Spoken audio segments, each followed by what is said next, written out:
Welcome to the BANGover podcast. I'm Scott Allen. This is Chris Myers. Hello. Today's album anniversary is Jello and The Melvins, or how I like to say, how do you say it? The album name? No, like the slang for it.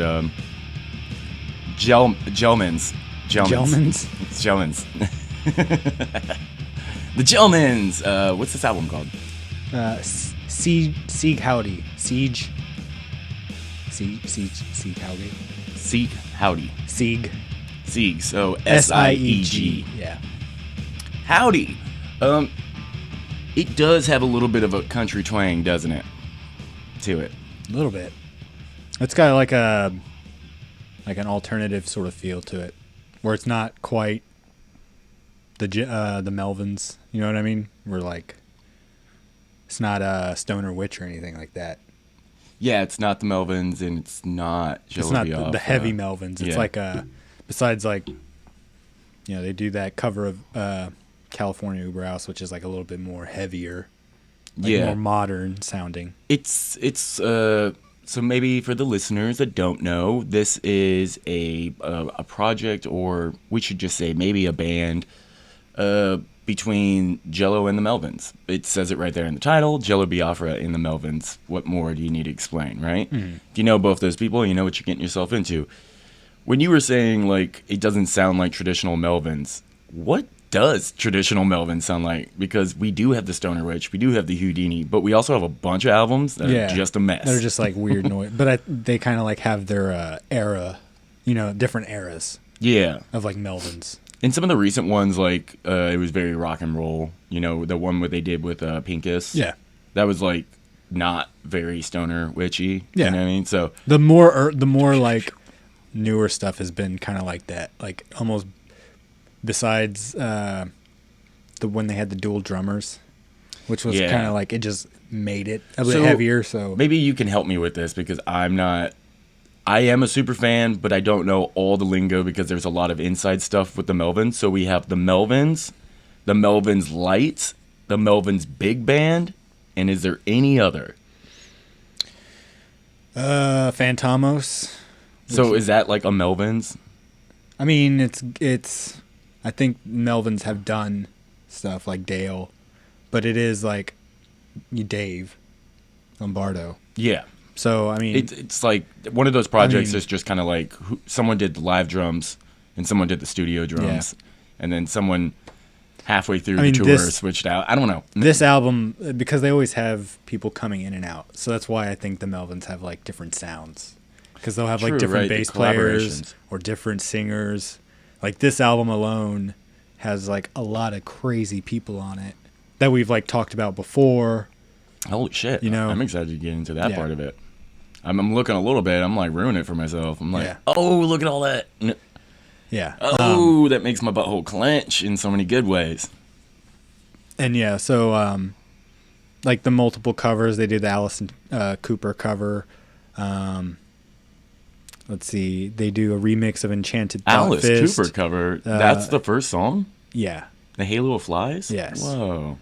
And then a remix of Enchanted Thought Fist, which is the first time Biafra and fellow Lard Al have collaborated since Pure Chewing Gum and 70s Rock. So this is kind of like a reunion of them. So that, in some ways, is a Lard quote-unquote song. Yeah.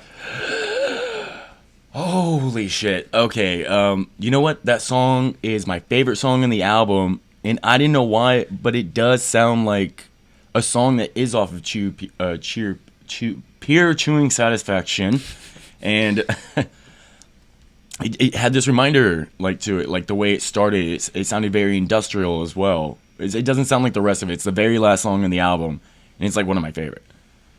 Yeah. So yeah, you got these songs that are kind of like poking fun a little bit, where the covers, the Lard one, they do the Dead Kennedys one. There's also a reference here to Biafra criticizing Dead Kennedys band members in the song "Those Dumb Punk Kids Will Buy Anything." So poking fun at the Misfits a little bit, but I'm not familiar with yeah. the lyrics of that song, so I don't know where. So, like, he's just talking about inside the lyrics. He goes off on a tangent, not just like talking about the Misfits, but that's kind of where it all derived from. But they're talking about, like Courtney Love finally joins Nirvana, Yeah, and you have Martha Stewart in Dead Kennedy. Like all the most ridiculous shit. Like, you betray your fans with your bullshit tours. You refuse to practice or practice before you go on tour to even try to sound good for these people or even be professional in some ways. And he's just like, they're saying is like, you're kind of ruining it for everyone else. And these damn kids will buy anything. Like, this is garbage and you're buying it. In other words, yeah, it's saying that about it's the just Misfits.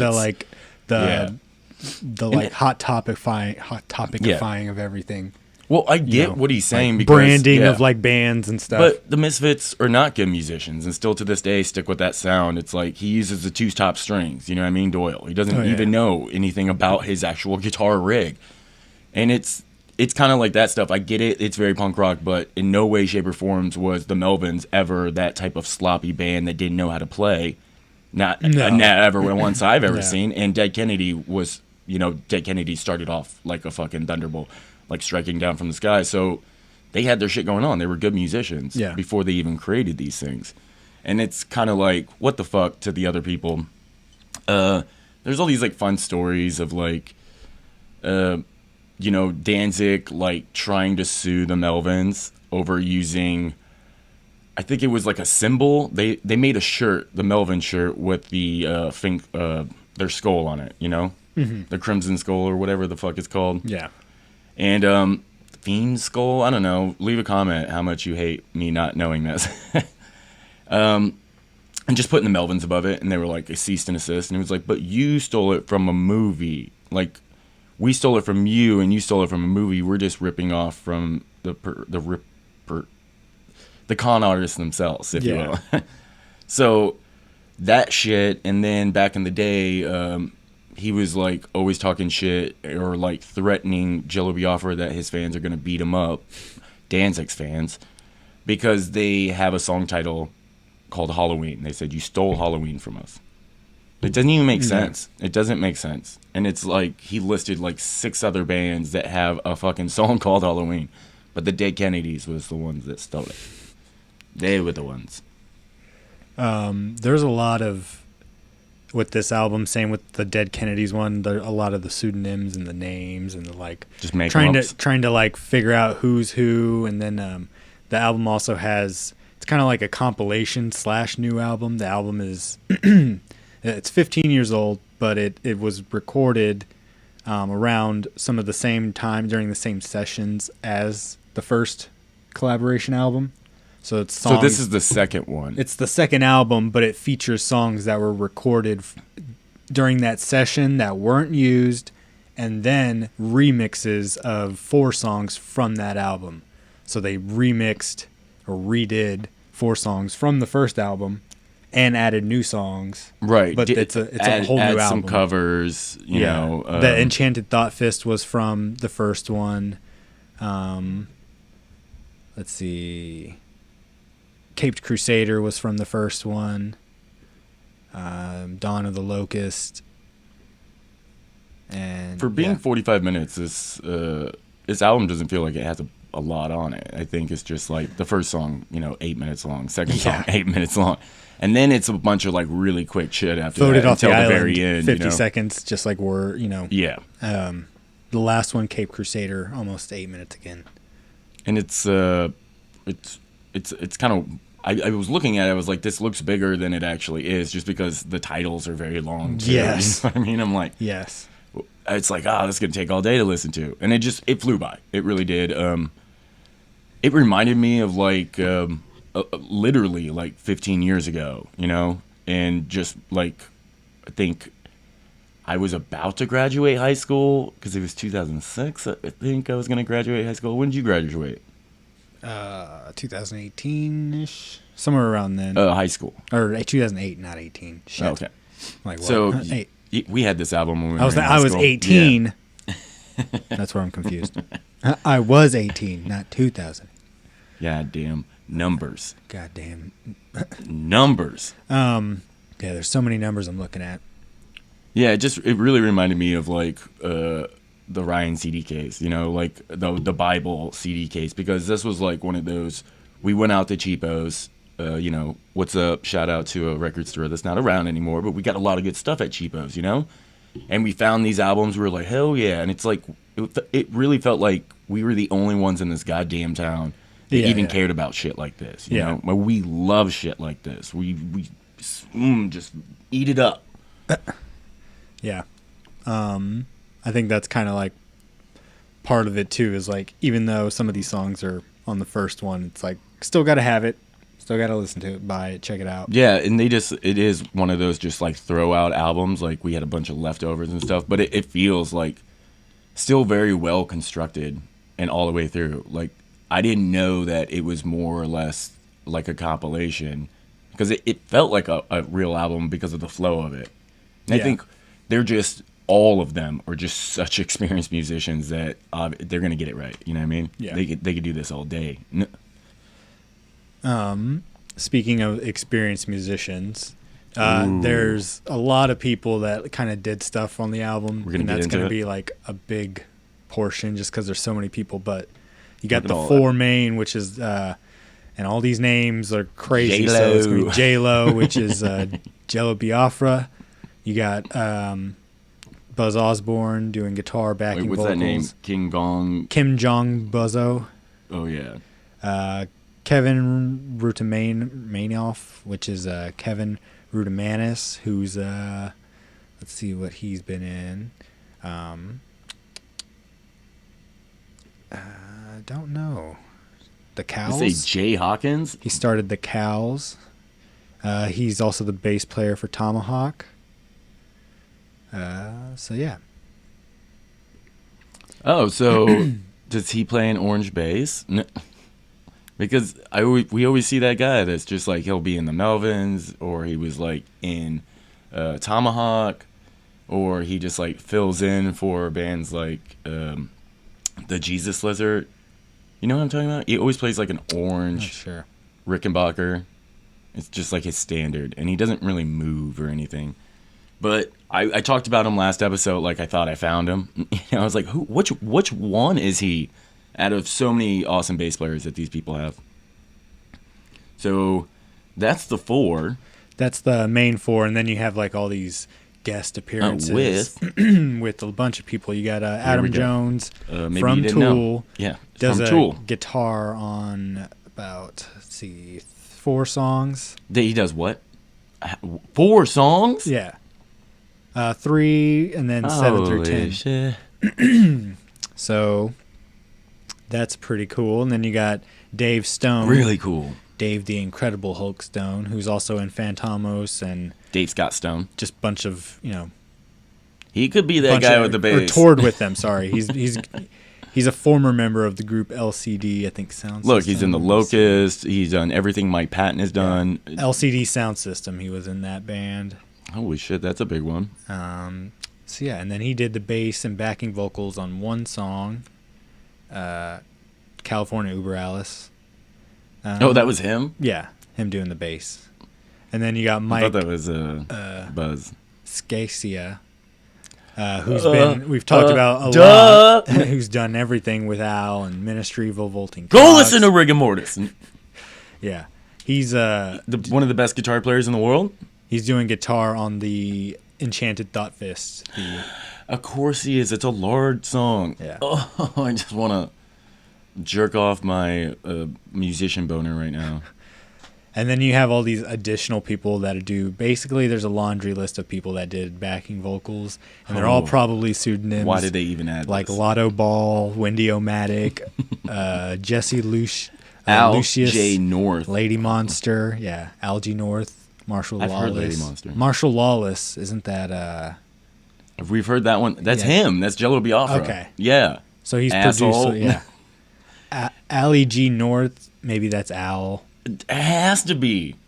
You know, so there's a lot of people that may be involved. That's kind of like must know or Marco in the know Ramirez. sort of a What? thing. Yeah, Tom 5 backing vocals. And then you have Toshi Kasai, who's the engineer. Japanese record engineer, producer. He's got a relationship with Tool and Melvins. He gets an ear. Yeah, so he's... And then Matt Kelly, the other engineer. And then there's some live sound recordings. So those are like the only two real names. Yeah. And then there's like Andy Gregg and Sean Simmons who do some of the live recordings on track 7, which is the California Uber Alice live. I wish that came out just a little bit better instrument-wise. It's just like, it was so low. This whole album was so low. Like, had it on in the shower, like where I do most things, you know? And couldn't hear it at all. Not even a little. And it was cranking, dude. And then even in my headphones, I was like, this song is fucking really low. Yeah. Well, you got a bunch of people doing stuff. So like Jack and Dino doing the mixing on track 7, who the California Uber Alice live. A lot of people looked like Al, look, he's right there. Al doing the remixing on track 9. Marco Ramirez, who's the engineer on track 9. Wendy-O-Matic. Yeah. Dalek, track 8 remix. Def Nephews, who's basically Dale and Toshi Together as one person. Yeah, remixing track 10, which is the Caped Crusader. Camille Rose Garcia did the illustrations. And you got Mackie Osborne, who does the design. Wait, go back to the guy that did some illustration. He worked at Disney? She's my bad.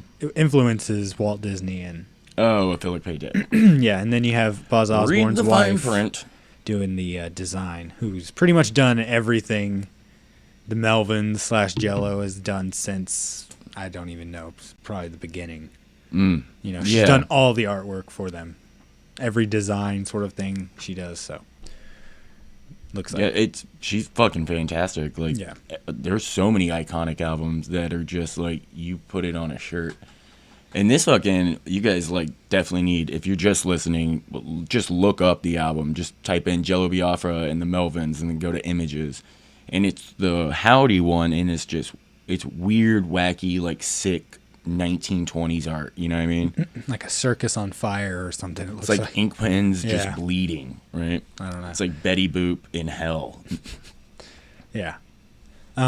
So you had this from the last album we did, which was Paranoid, where you had literally like 5 people, 6 in a room, knocking out this album. Here it's like this is like an army of people. But this is like one of those things, like, you know, like they always say, like super groups are never successful. You know, like there's never been a successful one on the level of where they are separate as musicians. You know, but that's not really the point. Like, this is all just for like funds, and the whole thing, it's like for the real big fans, or the true fans, quote unquote, and for musicians, and just for themselves, because this is what it's all about, dude. Getting there, collaborating, not worrying about making, you know, a top hit song or how much this album's gonna sell, really. Just doing it for the sake of, like, because this is what we do as musicians, and it's fun, you know? Yeah. And it is fun all the way through, even though that they do talk about some serious stuff, it feels like, but that's just Jello. Yeah. I think that's just this kind of like, again, you know, your punk rock scene has like all these people that float in and out of bands. It's kind of like the same thing. It's like there's a group of people here that all kind of have each other's phone number, and like, so it's such like a weird group. It's like Ministry, it's Tool, so Primus, the Melvins, Primus, Rage Against the Machine, it's like got some weird 9 Inch Nails, they're all the like Foo Fighters, and then those guys just kind of like, well, hold on, there's Mars Volta, Mastodon, even the Dillinger Escape Plan. Just these bands in these realms just all share the musicians, and then a lot of these people would like go off and do pop musician stuff just because they're great fucking musicians, and that's why we love these bands, because we're like influenced so heavily by all these people, you know, like, and to find out that they're all friends, like, but Faith like No More in the there, 6 degrees, you know what I mean? Sort of thing. It's like it's they're 1 all, degree in music. They're all, you know, and Mike Patton is related to this person, or what was it? We were just looking at. In this project Fantomos, that was a part of. Like, that was a part of this. because The bass Buzz was player. in that, yeah, and then that bass player has also done like Tomahawk stuff, Exactly. which also connects on to things like the Jesus Lizard, Yeah. and from like David Yao Exactly, to like yeah. we're getting back to like as far as Nirvana to Alice in Chains, and Mm-hmm. we're touching on all that, and even further back, where we're like, oh my god, dude, it's just really that close than anything, like Yeah. closer than anything is when it comes to musicians, you know. And they're so close, and it is one of those things where it's like I love like Mike Patton and Jello Biafra because this is what they always do. Like they don't really have a band these days. It's more like I'm a musician and I Yeah. work with other musicians, and I love it. You know, It's weird to see the like the where is it just the sheer, not the number of people, but like the friend group that they have, where it's like I would have never guessed like Adam Jones. I think it's the LA scene. You know what I mean? Yeah. It's Tool interacting with Jello. I would have never have put those two together. And it's like it's because of the Melvins, and like Tool and the Melvins are like best friends for whatever reason. And then, but also the Melvins and Mr. Bungle are like best friends because they just I think they like their each other's music. I know, like, well, then yeah, Mr. Adam Bungle has Jones- Scott Ian now, and it's like, where did that come from? So now you have out of Anthrax. nowhere. Yeah. And And Dave Lombardo's in it too. I think he's the drummer for I know, Mr. like, Bungle. I think. Tom Areo and I'm not sure. Adam Jones met in college. I know that. Yeah. And that's how Yeah. the connection between like Tool Rage and and Tool- Rage Against the it's Machine. But I don't know crazy. where the Melvins jump in, and Tool is such like a fucking band above That's bands. what I mean. But they're just in this group of people hanging out and smoking weed. Yeah. Like they're not that big. Yeah. You know what I mean? Like for God's It's crazy sakes, to it like is think about nuts. that. Yeah. Like you'll have Adam Jones performing in like the Frank Irwin Center, and then Jello or Buzz is like at emos. And they'll The like old yeah, emos. he'll show up and play like a whole set with the Melvins. Yeah. Like Just the difference. Yes. The difference in these bands is like clout or just even recognition, and the fact that they're like on each other's album and like nobody knows. Like if you would tell Tool fans, hey, he did an album Yeah. with Jello. and they were blow people's minds. And all these people that we're talking about right now were on like the 2006 Tool album. Yeah. And they were like, listen to all these, like they listed all this like teaser stuff where they're like, all these special guests, like backing vocals, and they just did like a chant in a room together, and that was all you got, bitch. And I was so just like jerked around. yeah, they think it's funny as hell, Yeah. dude. They love shit like this. I mean, this is like definitely Jello Biafra and the Melvins humor. You know what I mean? Yeah. And Tool has that same humor, and it's kind of the humor of just like the idea of like the rock star or the mega successful band that's just like, don't even look at me when I walk down the hallway to get to stage, is like not real in their minds, and they don't believe in that shit, and they think it's garbage, and the whole music business behind everything is fucking well, they're still garbage. they're They still say- a punk rock band. Yeah, that's just all like put Rage in there too. All of those bands have literally told the music industry to go fuck themselves time and time again, and they still have a record contract Yeah. where they literally say, "Go fuck yourself. We're not doing that," and they sell, and they're just that good of a band where you're just like, I guess we got to play by their rules. You know what I mean? I think also Practice, people. Practice. The Melvins, them as themselves, kind of built this Mythos in some ways. mythos, reputation, sort of like they've put in their time, and they Oh, continue yeah. to put in their time. So it's kind of like it doesn't matter if they're never successful, quote unquote, because they are successful because they've just by the sheer fact that they've touched so many musicians and Yeah. from all yeah. from all ranges. Even it's like they've helped bands become bigger than them in some instances, but Yeah, it's also I mean, we would say that about Nirvana, where Well, that's Nirvana a- looked up to the Melvins. Maybe you didn't know this, I think Buzz was helped just with like, oh my god, one, you're or no, amazing. he was it Kurt produced something or something. I don't know. They like So what it was that Kurt Cobain was supposed to produce a Melvins album, Yeah. but he was too fucked up to finish it. I think and he then got credited. They still credited it, Yeah. but in the whole thing, it just was like Buzz fired him because he was just too wasted. And then they try to Yeah. make up some story of how, like, oh, it was because he didn't have time, the tour. That it's not because of the fact that he was just too fucked up on drugs. Well, to finish it. they have that must so be many feeling of these pretty bad for Kurt. rock Like, and dude, roll get your shit stories. together. Yeah, because they've been around for so long, they have a lot of these.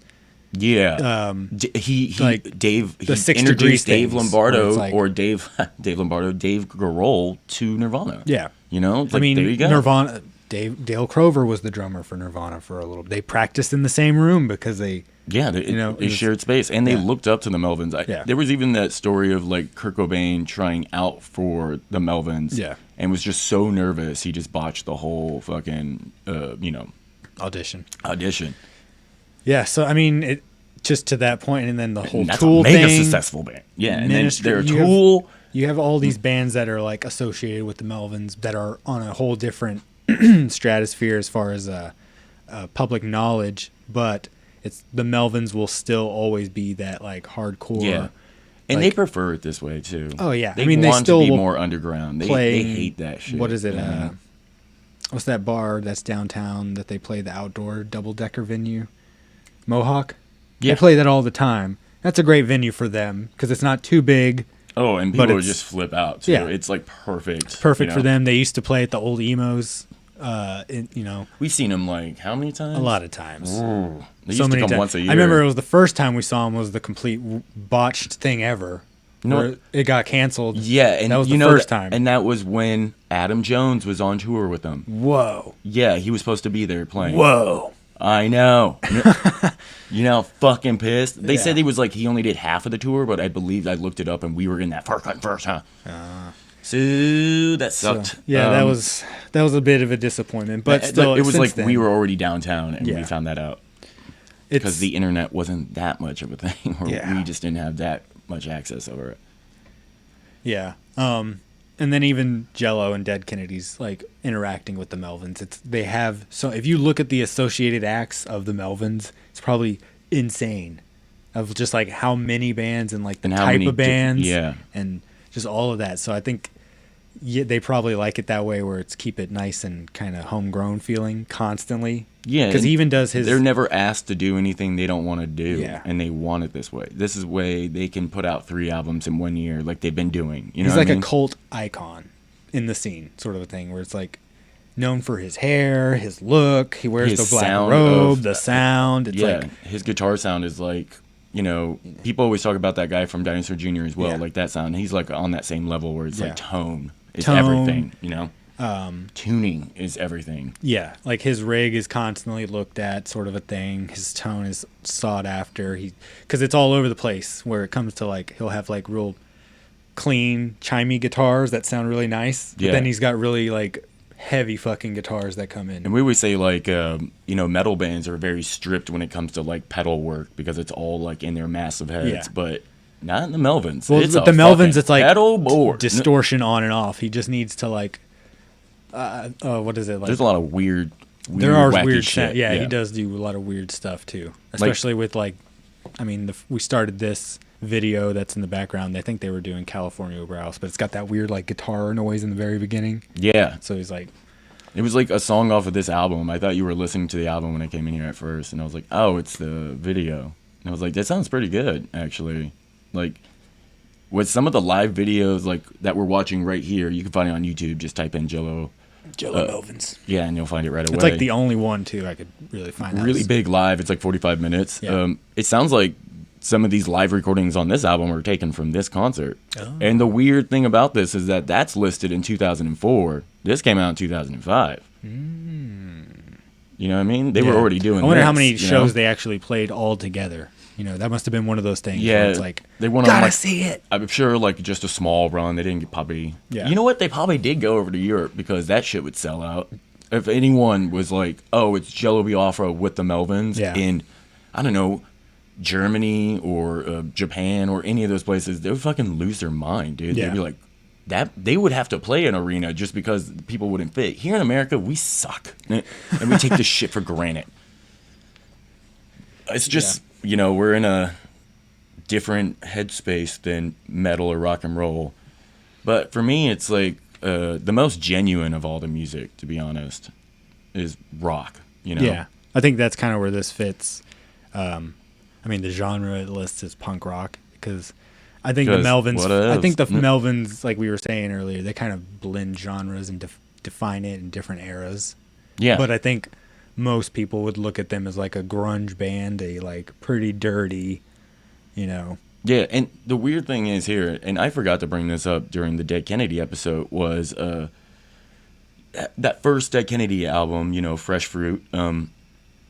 I did not mention that, like, after we were talking about the sound, that this was going to defy Jello Biafra's style from here on out. With every project he does, his is like going to vocal have, style, yeah.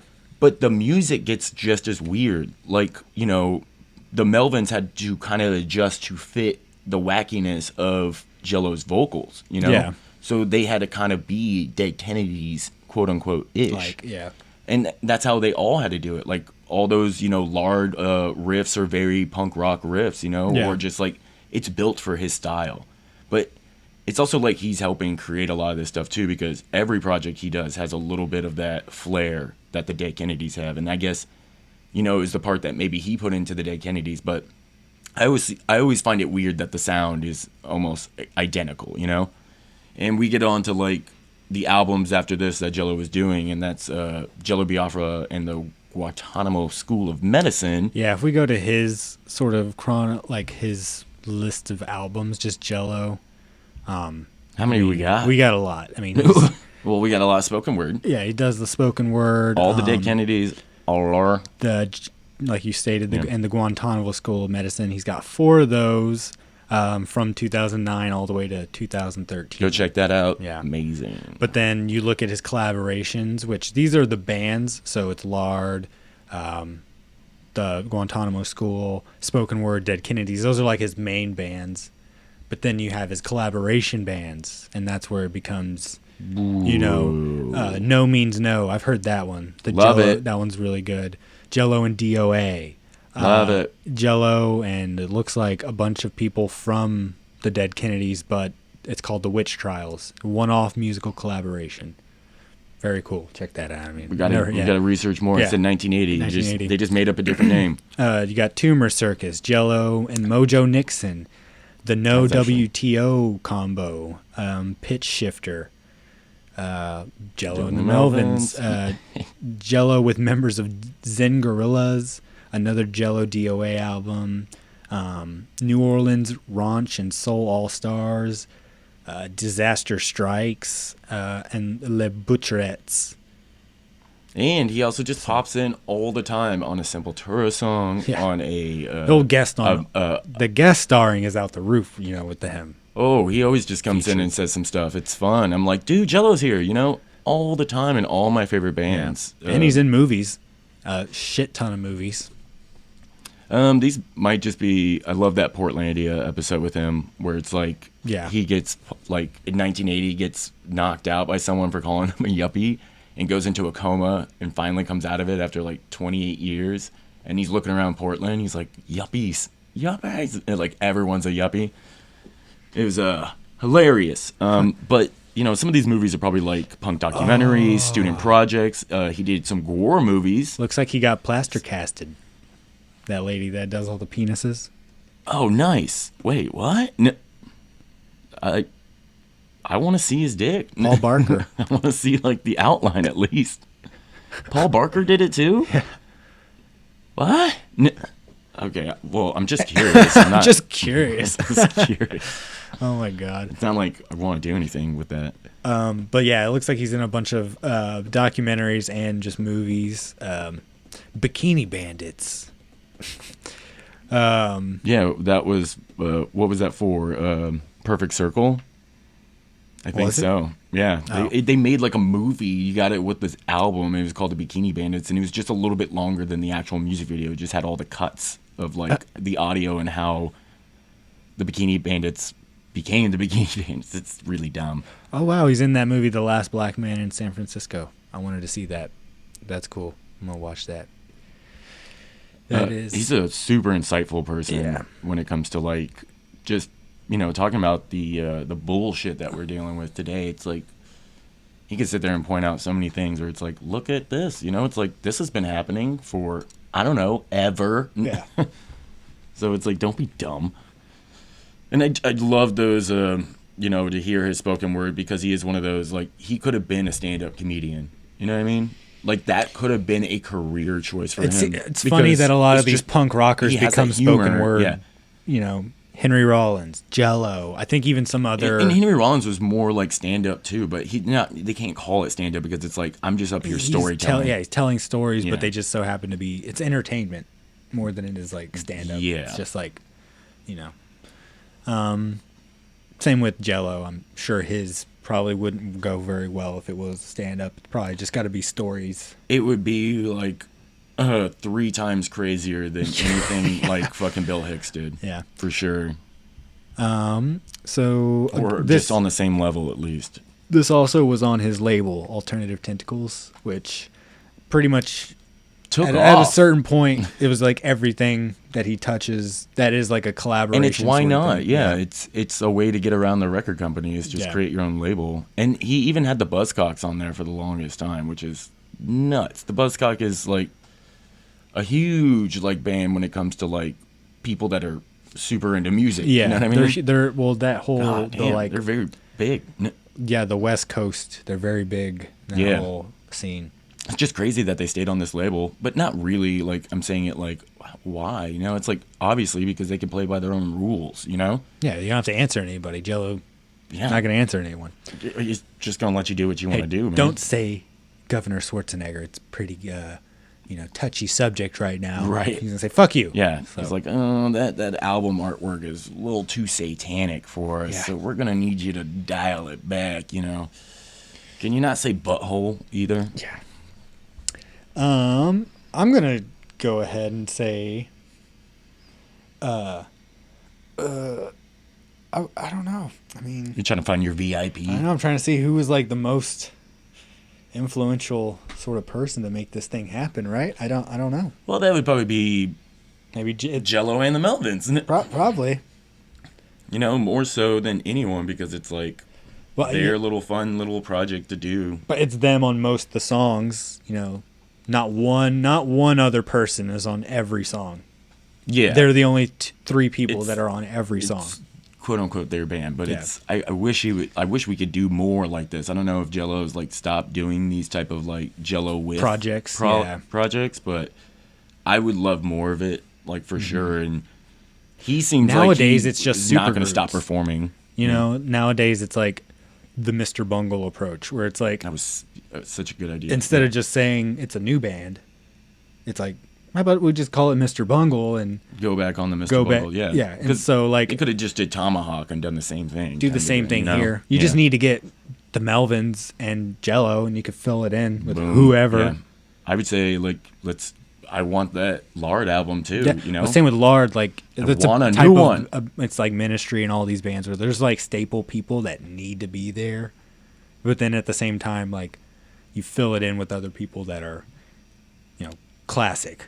So like, and like you work friends. with well. Yeah. So it's like, Dale's not going to be there. Well, Dave Lombardo's filling it on drums. Okay, that's crazy that Dave Lombardo just became a part of this group too. He's like, hey, Slayer doesn't want me in the band anymore. Can I hang out with you guys? How did Dave Lombardo get just hang out with you guys with the Melvins and everything?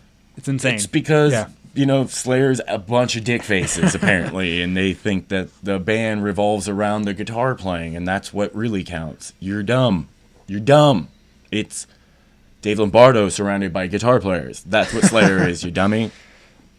One of the most influential players of all time, and they're going to be like, yeah, I don't think you're worth the money that you're asking for. It's like, are you fucking shitting me? I've never been so upset, or like, I used to say like, oh, man, they could do no wrong, Slayer. So many wrongs. I'm going to go ahead and say the Melvins do no wrong in my book. I'm going to go ahead and say Mike Patton do no wrongs, and definitely Jello Biafra can do no wrongs in my book. Because everything I've seen, everything I know about them, still to this day, after 30 plus 40 years, still holds up. They're not horrible fucking people in the way that, like, when it comes to, like, money and just conniving and kicking people out of your band and shit like that, and creating rumor and lore. It's like, that shit's not going to go very far, because you could see that right now with the Red Hot Chili Peppers. There's like so many videos out there where they say that they're womenizers. There's just womanizer. a lot I said that wrong. They get a lot of shit. Song thieves. Yeah. Just over-inflated heads, egotistical. I feel bad for the drummer in that. And then people are starting to hate their music. Oh, the now, drummer, too. the whole Will Ferrell thing. It's just that was funny, but this guy's supposed to be an asshole as well. So I was like, damn, dude. Everyone's like, I like that guy, but I guess everyone has a little bit of shit about him. But Jello's gotten their shit. The Melvins gotten their shit, and it's stuff that they were doing when they were kids, where they would just like make up stuff in interviews. Yeah, because it was always that way, and they were like. In hindsight, I see how they thought it was funny back then, but it does kind of like fuck up things nowadays. That's why we have that show, Wikipedia Fact or Fiction. Yes, and it's because of it's them so funny themselves doing it to themselves in a way. And then some of the stuff is just like totally wrong. You know what I mean? Yeah. Like someone fabricated that from like hearing it and then telling it different down the road. So I'm gonna say it. I don't think the Melvins could do no wrong. I don't think like I'm gonna check their Twitter feed and be like, "Ooh, that's problematic," or they're gonna like kick out Dale because it's just like he's not worth the money. I don't think this is happening with these guys. So, and I truly believe that genuosity. Say it for me. Genuineness is the key for any band to have the longevity of being heard over, 50 years from now, 60 years from now, people are still going to be listening to this because it's genuine, it holds up, and you can hear it in their music. Yeah. You can't fake that shit. No matter how talented you are, you just can't fake, like, being humble. Yeah. You can always hear it, and you can always feel it when you go see them, So, do no wrong in my book. Thank y'all for listening. Yeah. Do you got a favorite song here on the album you want to shout out to? Yes, it's Enhanced Thoughts. Enhanced Thoughts? Oh, okay. The remix? Yeah. Enchanted Thoughts. I'm sorry. Enchanted. I was like... What are you talking about? I don't know what I'm talking about. Please follow us on Instagram at BANGover Productions, on YouTube at BANGover Productions, and Facebook at BANGover ATX. And just type in BANGover Productions, and you'll probably see all the things that pop up. No one else is using it yet. Nope.